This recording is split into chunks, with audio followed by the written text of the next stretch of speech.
कह रहा है 1 gram of steam at 100 degree Celsius mixed with 1 gram of ice at 0 degree Celsius, then the resultant temperature of mixture will be. तो यहाँ पे क्या करा गया है, 1 ग्राम स्टीम को 1 ग्राम आइस के साथ मिक्स करा गया, तो 1 ग्राम स्टीम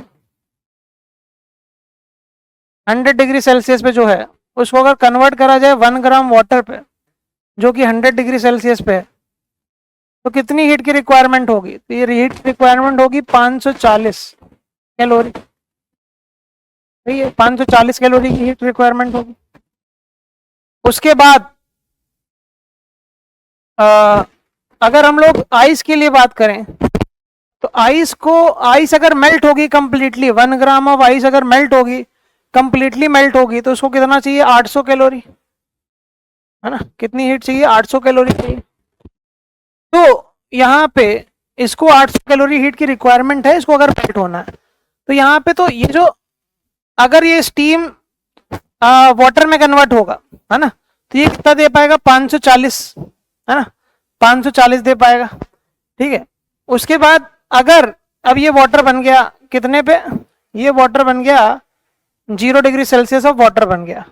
अब 0 डिग्री सेल्सियस ऑफ वाटर के बाद अगर 100 डिग्री सेल्सियस ऑफ वाटर पे जाएं तो 100 डिग्री सेल्सियस ऑफ वाटर पे जाने के लिए अब हमको इतना चाहिए, हमको चाहिए 1 इंटू मास भी 1 दिया है और इंटू 100। ठीक है, तो मतलब कितना चाहिए?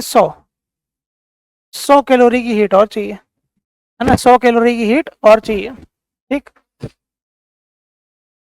स्टीम को वाटर में कंडेंस होने के लिए, जब कंडेंस होगा स्टीम वाटर में तो 540 कैलोरी निकलेगी, और ये जो 1 ग्राम आइस अगर वाटर में कन्वर्ट होता है तो 800 कैलोरी की हीट रिक्वायरमेंट है।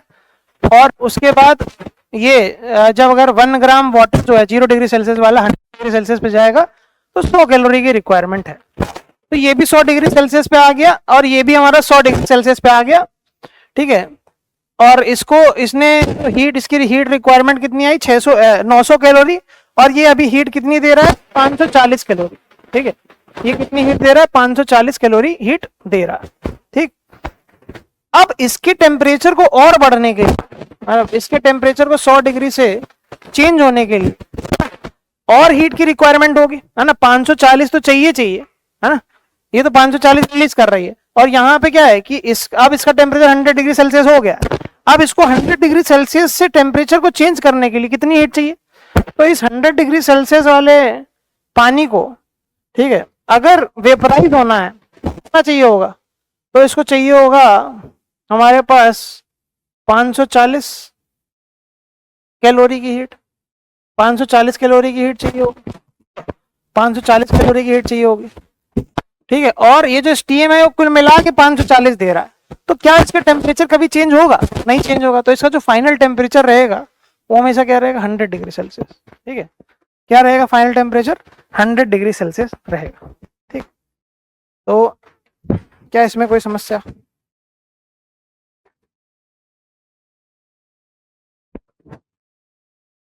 ठीक है, चलिए, थैंक यू सो मच। हमारे डीपीपी सोल्यूशन, कोई भी दिक्कत आए तो आप बता सकते हैं, डिस्कस कर सकते हैं अपने साथ वाले टीचर के साथ।